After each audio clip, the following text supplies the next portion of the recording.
Alright, yeah, the new banners in here, we gotta talk about it. So, simple conclusions first. The update isn't out yet. They aren't able to apply the update, so they gotta give us something. What they can give us is something that is already in the game, so old banners, old events, basically everything that already happened. Which means we're getting an Elowyn Anai rerun, a 2x for legendaries and a 2x for divines, or 2x for blues, and we're getting an ancient King Harz Ardea banner that also happened to have happened before. We are getting all the events as usual, and even once more a lucky roulette, I guess. So it's not all bad. We're getting events. We're not getting the new lizard stuff that we're supposed to get, but we're getting something pretty good, and we can expect some form of compensation. And if I could say anything on the note of do we get the update at some point, the answer is yes, we'll probably get it at some point. And I don't know how much credibility can be put to those rumors of, they got them because they're using Smile 1, Apple doesn't like if you cut their profits, the same thing happened to Fortnite. I don't know, right? At the end of the day, those are mostly just rumors, really. So, let's go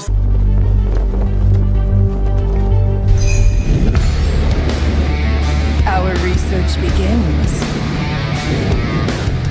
through the banners real quick. We got the 2x rate up for Invocation of Spirits. It's once more kind of the same rule. If you have below like 6 legendaries, you should pull here. Because you rather want more legendaries rather than pulling on the 15x and getting absolutely nothing. Then we have the same thing for divines. If you want to use divines, just use them here, right? Divine 2x going the chance from 6 to 12% is way better, as good as the 15x is spicy right here. Though if you're truly desperate, you can use all your resources on this banner right here. Now the question would be why? Why would you use all your resources on this banner here? And there's only one answer to this banner, and that is Elowyn right here. You really truly do want Elowyn. Everything else is kind of unimportant. So yeah, let's quickly talk about where Elowyn is so good. Elowyn is the strongest healer in the entire game when you're talking about raw healing capacity, because she's an AoE healer with the perfect range, as well as she has a wood elf. This wood elf can be placed on any ground tile all over the map, and it will in an 8 area, kind of like a Laurel heal. You can put it down to 30 seconds. And then you have the ultimate. What the ultimate does, it dispels all debuffs. So perfect for Guild Boss 2, best unit for Guild Boss 2. Also, she herself has the most broken form of rage regen, which is Nature's Favor. If fully skilled up, you have 3% rage every 3 seconds, which means you basically have a 1% rage per second global rage restore. So no matter where on the map your allies are, they are always going to get rage from Elowyn. And this is where like the important part really comes in. Lately with the gear dungeons, with the guild bosses, with every new piece of content, it becomes more and more important to be able to give rage to all your units no matter where they are on the map, as well as even give some additional healing through the wood from Elowyn. And that is what makes her so strong. Now, awakening wise, honestly, you don't really need to care about the A1, you don't need to care about the A2.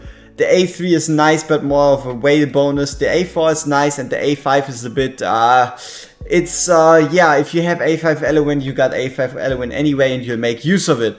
Now, what other thing is there that most people don't know about Elowyn? That is that if you summon this wood elf, you summon it for the cost of 5. If you pull the wood elf, you get back 3 cost. So basically you spend 5, you get 8 for summoning the wood elf, which is pretty weird. But yeah, Elowyn is probably the strongest cost generator in the entire game.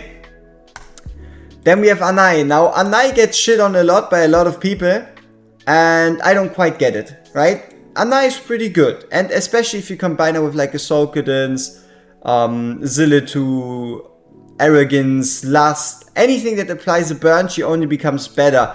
The only caveat, the only crucial thing you need to keep in mind with Anai is you do need her fully skilled up. And Anai not fully skilled up is basically worthless. If you want to compare the results from an Anai not skilled up and an Anai skilled up, it's basically like this. So if you do have an Anai and if you feel like she's underperforming, at least fully skill her up. And she's only a hero that gets better with Awakenings, which doesn't mean I wish any one of you to pull one, because if you're pulling, the only reason is you do not have Elowyn. So yeah, targets inflicted with burning also get magic rest reduction 15%, which is quite nice. Even more damage stacking if she attacks burning targets, and then more chance to apply burns as well as increasing the duration of burns. So overall her Awakenings just make her even stronger. But yeah, simple conclusion. You don't have Elowyn, you pull. You have Elowyn, you skip. That easy. Now right here we have Daemon. Daemon is nice in Nightmare Faction Trials. Daemon is nice in one stage in Void Rift. He looks pretty drippy, but the only thing he really can do is use this A3 to immobilize enemies. But he's part of the Abomination Fusion. Same goes for Harpen. Harpen also part of the Abomination Fusion. And then Imani. Imani is part of the Micah Fusion. So if you're looking for any of these fusion characters, you at least have an extra chance of getting them there. So those were like all the most important banners.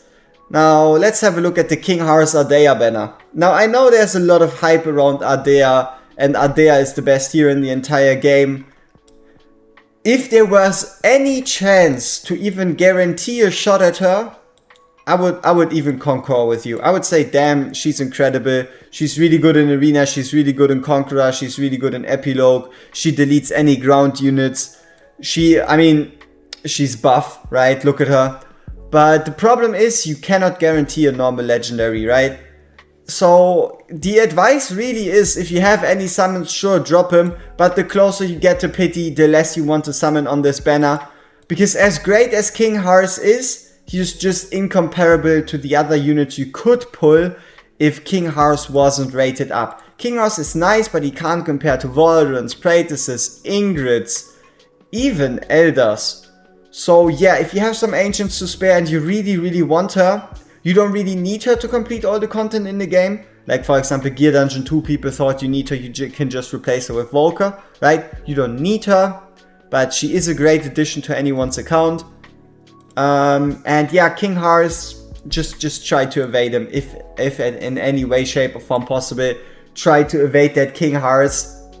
Now, what about the other events right here, and what could we have expected to be coming to the game? So the general plans seem to have been to give us a kind of like a Happy Lizard Day event with a Trusk, Fercy and Salazar banner. Fercy specifically would have been really nice, as well as kind of like a whole banner built around these characters.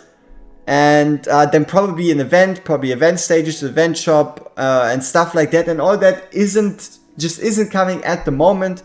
But you can be sure that they aren't just going to quit out on the event just because they weren't able to bring it back in time. So we get some compensation, we get the events a bit later. And for the moment, everybody that has been saving for an Elowyn banner, everybody that has been praying for an Elowyn banner, I wish you all best of luck and the highest chances possible to get your hands on her. And everybody that has her, feel free to save up some more resources, skip and get ready for some nice heroes in the future. Because at least if you already have Elowyn, this banner is worth absolutely zero. Peace.